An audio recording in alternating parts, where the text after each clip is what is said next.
Boa noite, quinta-feira, 8 de setembro. Hoje o Unesp Notícias fala da inclusão pela música. Quem conversa com a gente sobre esse assunto é a regente professora Regina Damiati. Você vai conhecer jovens com deficiência visual e um talento excepcional para fazer música. E mais. A força do pequeno comércio. Sabe aquele mercadinho de bairro onde a gente corre para fazer uma compra de última hora?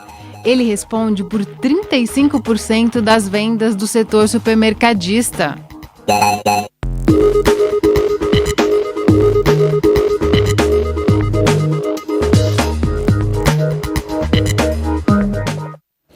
A gente começa esta edição falando de um tipo de negócio que se mantém firme no país. Aqueles mercadinhos de bairro para onde a gente vai correr sempre que falta alguma coisa em casa. Eles respondem juntos por 35% das vendas do setor supermercadista. A localização e o atendimento personalizado são alguns dos atrativos para o consumidor.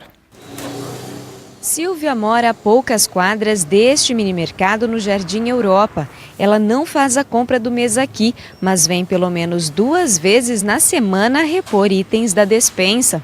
São os produtos de emergência. Eu tenho criança pequena e sempre faço a sopinha do dia, né? O que falta, o lanche que eu esqueço, né? Então é bem mais prático. Além da localização, a Silvia considera outras situações para fazer as compras aqui. Tem produtos de qualidade, que não tem diferença nenhuma dos grandes mercados. E o preço é bom, a acessibilidade, como eu disse, é bem melhor também, né? Mais rápido, menos pessoas, facilita. A Rita também mora e trabalha aqui perto e vem com frequência ao estabelecimento. É perto, né, do meu trabalho, da onde eu moro, e os produtos são bons e os preços também são bons. Então compensa. Tanto que essa já é a segunda compra dela hoje. É a minha primeira vez, peguei produtos de limpeza e agora à tarde eu vim pegar o leite e o ovo que eu preciso. E você encontra tudo que você precisa por aqui? Sim, às vezes até coisas que a gente não encontra nos outros mercados, a gente encontra aqui.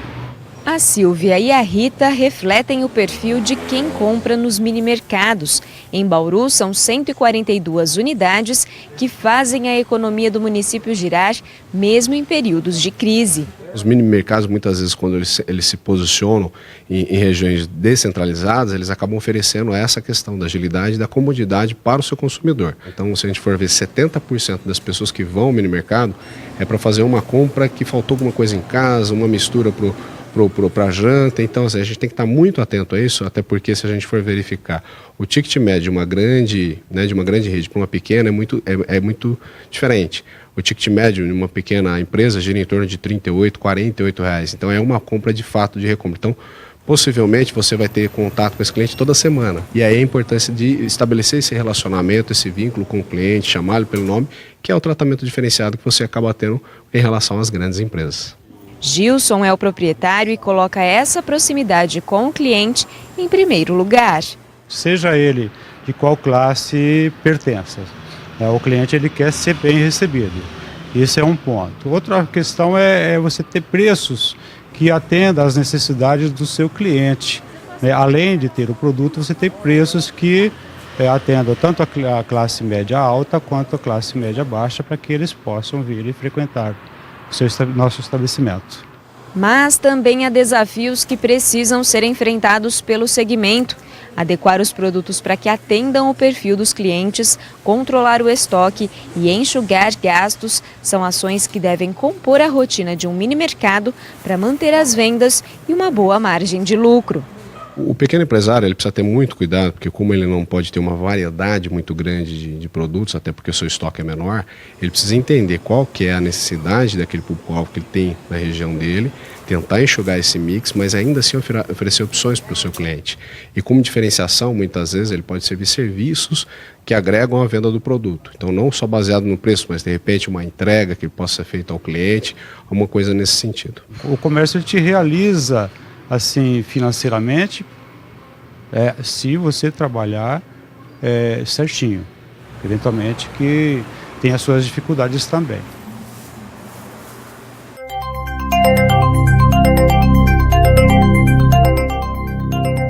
Apesar da chuva agora à tarde em Bauru, a previsão é de que amanhã o tempo volte a ficar firme. Os detalhes na previsão com informações do IPMET e do CPTEC. Nesta sexta, uma massa de ar seco deixa o tempo estável em todo o estado. Não tem previsão de chuvas até o fim de semana, pelo menos. Em Bauru, o tempo volta a ficar firme a partir de amanhã. Agora, a umidade do ar é de 57%. Os ventos sopram fracos, a 5 km por hora. Hoje, no início do dia, fez 9 graus. À tarde, a temperatura subiu para 25. Amanhã, os termômetros devem variar entre 12 e 24 graus. A Endurbe acaba de informar que não houve coleta de lixo hoje em 5 setores da cidade por causa da quebra de caminhões. Os bairros que ficaram sem o recolhimento do lixo vão ter o serviço normalizado no sábado. O mesário convocado, devidamente nomeado para a eleição, as obrigações dele são de acordo com o local onde ele vai trabalhar. Ele pode trabalhar ou na mesa de recepção de votos, ou na recepção de justificativa, como também na organização da escola, que é o que a gente chama de apoio logístico ou assistente técnico. As funções que ele exerce dentro das sessões eleitorais ou da mesa de justificativa é a questão de receber o eleitor daquela sessão, identificar o eleitor e liberar ele para o voto, esperando que ele seja devidamente registrado e depois entregar o comprovante dele com as devidas anotações no caderno de votação. Depois do intervalo, a gente fala do poder de inclusão pela música. Você vai conhecer o talento de jovens instrumentistas que têm deficiência visual. Já, voltamos num instante só. Nesses próximos dias, a gente vai se acostumar a ver atletas com deficiências superando limites nas Paralimpíadas. E esse potencial para desenvolver atividades em alto nível vale para todas as áreas. Aqui em Bauru, alunos com deficiências visuais têm uma sensibilidade incrível para a música. Caio tem 16 anos e há 5 faz aulas de música no Projeto Guri. Ele nasceu com uma malformação no nervo óptico e não enxerga. A música veio como uma forma de dar vazão aos sentimentos. Às vezes sinto felicidade, a maioria das vezes, né? Às vezes acontece assim, né? Quando às vezes eu começo a pensar em alguma coisa, eu já fico meio tímido de tocar, mas eu continuo, né? Tento esquecer e ir pra frente também, né? Luzandir é mãe do Caio e conta que durante esse tempo em que o garoto vem fazendo as aulas, foram muitas as mudanças de comportamento. Além da timidez que vem diminuindo, o Caio está mais alegre. Tem contribuído para que ele se interaja com outras pessoas, né? Através da música. Eu acho que foi assim, é isso que eu tenho visto nele. Ele fica feliz, ele é muito feliz por estar assim, não estar sendo rejeitado, e sim ele está sendo aproveitado, porque eles são capazes, né? Eu vejo ele muito feliz com isso. Para fazer as aulas no Projeto Guri, o Caio conta com material em braille. Ele é o primeiro aluno com deficiência visual do Silvio, que se orgulha da evolução do garoto. Em 2013 ele participou, ele foi tocar com a gente em Assis, né, no encontro que teve de metais e percussão. Ele foi tocar com os alunos de Bauru, né, lá ele tocou surdo, né. Eu lembro que até o pessoal do Projeto Guri que estava lá, a DS estava lá, perguntou: poxa, ele toca, né, ele toca surdo, né, que é um instrumento de grande responsabilidade, né, embora faça pouca nota assim, mas uma nota que você toca fora de um surdo é bem perceptível, né. E ele, essa evolução, como eu falei, ele tocava instrumento simples, depois ele passou a tocar surdo, caixa, né, e na última apresentação que teve no final do primeiro semestre ele tocou bateria. Se a música por si só já traz inúmeros benefícios para a vida do Caio, a convivência com os outros alunos o estimula a não deixar as aulas. Na hora que acaba a aula que vai me levar embora, às vezes o professor ajuda, às vezes é eles, os alunos que ajudam, né? Quando vai ensaiar lá, por exemplo, tem ensaio lá embaixo, às vezes é um aluno que leva, às vezes é o professor, assim, aí às vezes eu tô uma dúvida, às vezes eu pergunto para alguém, ele até fala como é que faz, até me ajuda a fazer um pouco também. Ele gosta de música alegre, música que leva ele para frente, então eles se sentem felizes com isso. Eu acho assim que nós mesmos deveríamos escutar música que nos eleva nosso astral, né? Faz bem para nossa alma.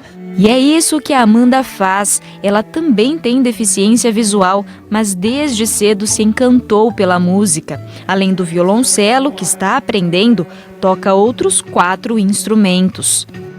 Eu desde pequena sempre gostei de música. Aí, eu com 10 anos de idade, eu ganhei um tecladinho e comecei a tocar esse tecladinho. Aí depois fui me aperfeiçoando. Sempre o som que me chamou a atenção, o jeito do instrumento. Quando eu escuto o som deles é que eu falo, esse eu quero aprender a tocar. A paixão é tanta que passou para a mãe e para a irmã. Hoje elas também fazem aula com a Amanda. Com esses longos anos que ela vem aprendendo a música, ela deixa ela mais solta, ela fica mais livre, tem contato com outras pessoas, que eu acho isso muito importante. Os professores, uma parte principal para a gente, porque nessa caminhada para um deficiente visual, ao longo dos anos de estudo, a gente vê a dificuldade. E vendo a música facilitando a vida dela, isso é muito gratificante mesmo. Fernando acompanha a Amanda há pelo menos 8 anos e diz que ela tem muita facilidade para aprender instrumentos novos. Isso porque a memória auditiva dela é mais apurada. Bom, a memória audível, a gente ouve a música, ela tem as frases, né? A melodia tem frases e ela é dividida em compassos, em pequenos grupos, com movimentos. Esses grupos a gente consegue ouvir, os alunos, as demais pessoas. Normalmente a gente ouve algumas notas, talvez que reconheça elas, e alguns alunos conseguem reconhecer uma nota, ou 2, ou 3, ou 4. Mas a Amanda já vai memorizando a melodia mais fácil, talvez a frase inteira, 2 frases. Então ela consegue tirar no instrumento de uma forma mais rápida também.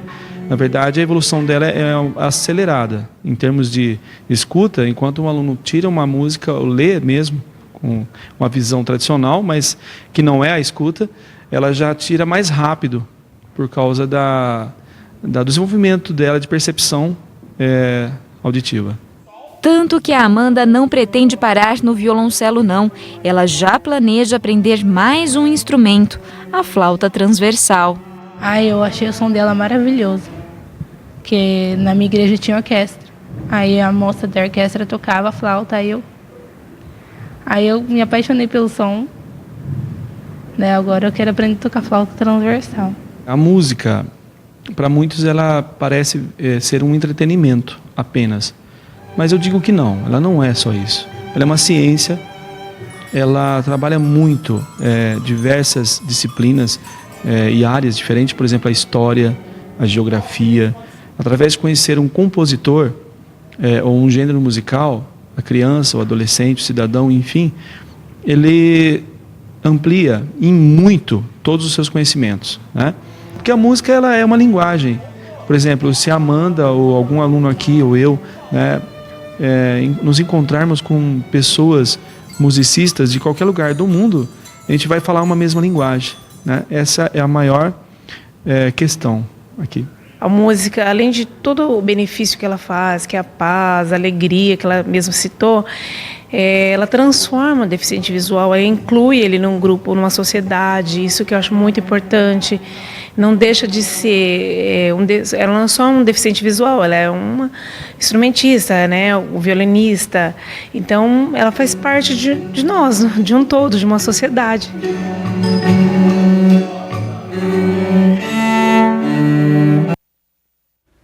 No próximo bloco, a gente continua a falar da inclusão pela música. Vamos receber a regente e professora de música, Regina Damiati.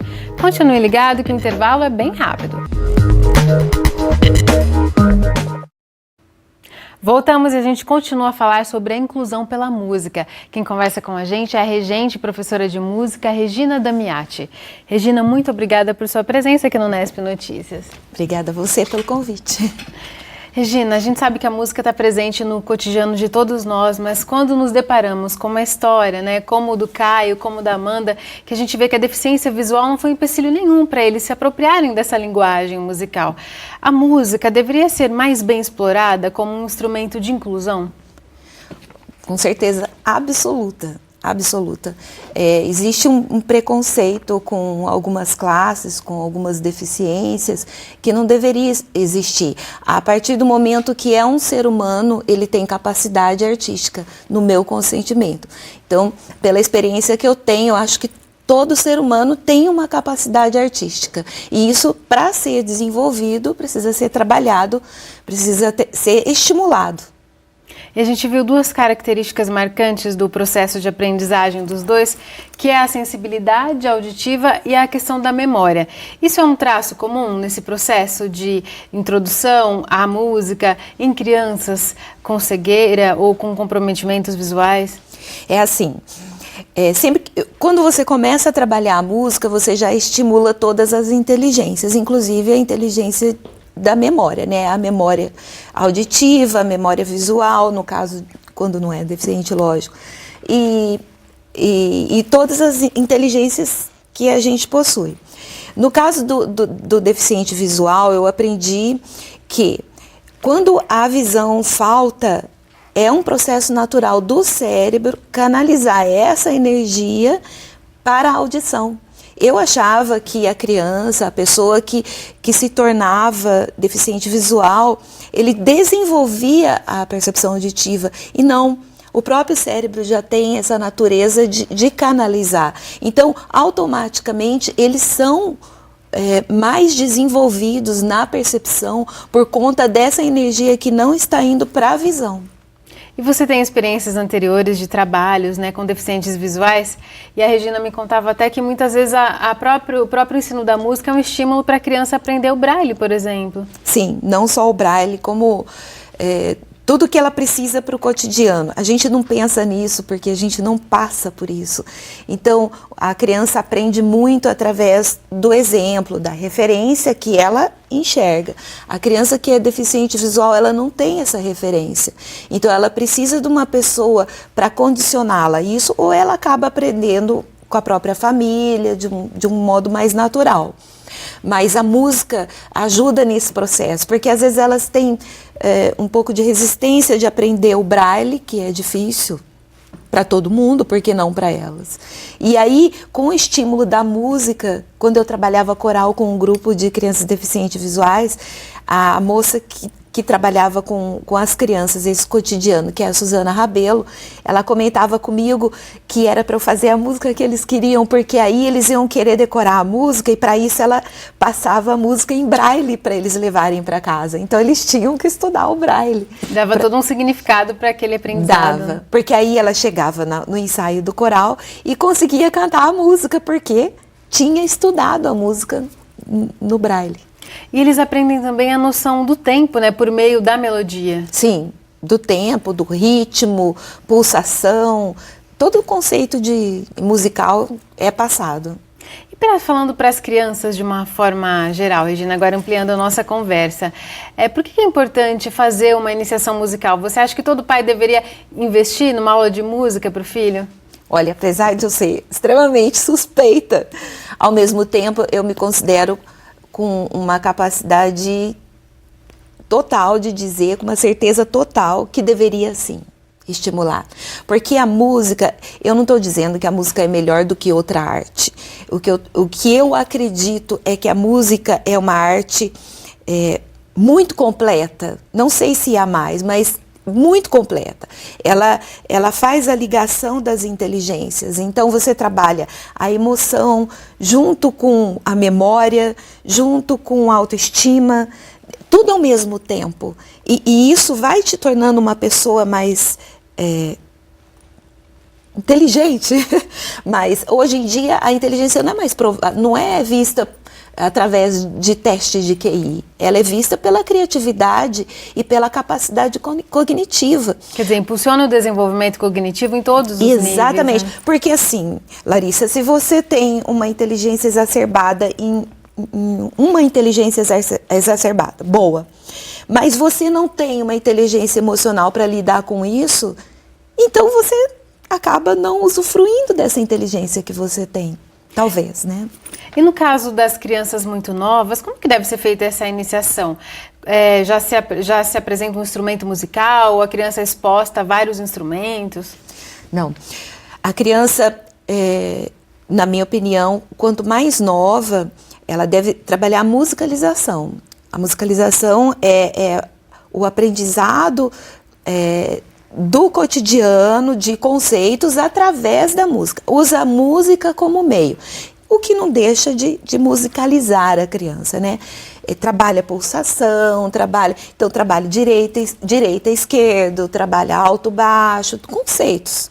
Mas, porque se você direciona já para um instrumento que talvez não seja aquilo que é onde ela vai se encontrar, você pode até causar uma frustração nela, né? Então, o ideal seria apresentar a música como um todo. E aí, apresenta um instrumento, apresenta outro, como nós vimos a Amanda, ela gostou do violoncelo, do som do violoncelo, depois despertou interesse pela flauta. E aí, até que ela vai chegar um dia num instrumento que ela vai falar, não, tem que ser esse, é esse que eu vou até o final. E para a gente concluir, Regina, falando do ensino formal, há 8 anos se tornou obrigatório o ensino de música nas escolas. Mas o que você tem percebido? Essa lei ela vem sendo cumprida? Há profissionais para dar conta dessa demanda? Então, eu acho que ela não vem sendo cumprida como era a proposta inicial, mesmo porque se depararam com falta de demanda, né? Antes de fazerem essa lei, deveria ser estimulada profissionais para isso. A formação de profissionais. Então, você vai contratar músicos hoje, cadê os músicos? Não tem músico suficiente para isso. Por quê? Porque havia uma cultura muito forte de, você vai fazer música? Não, música não dá dinheiro, música não leva a nada. E não é verdade. Eu me sinto muito realizada. Eu só sei fazer música. Adoro, faço o que realmente gosto. Então, assim, se eu pudesse dar um conselho para os pais, para como tratar seu filho dentro da música primeiro, não espere que seu filho seja um gênio na música. Espere que ele seja feliz dentro da música. Contrate um profissional responsável, não um profissional que trabalha só porque ele quer ganhar dinheiro. Eu acredito piamente que a gente faz melhor aquilo que a gente ama. Então, ele ficar de olho se a criança está sendo estimulada, se ela está gostando daquilo, se está sendo proveitoso, se está havendo algum crescimento. Esse é o meu conselho. A partir de 7, 8 anos já dá para direcionar melhor um instrumento específico. Tá certo, muito obrigada por sua colaboração aqui. Obrigada a você. Por hoje é só, e antes de encerrarmos, um aviso importante. Amanhã o Unesp Notícias volta para o horário normal, às 7 da noite, ao vivo. Tchau!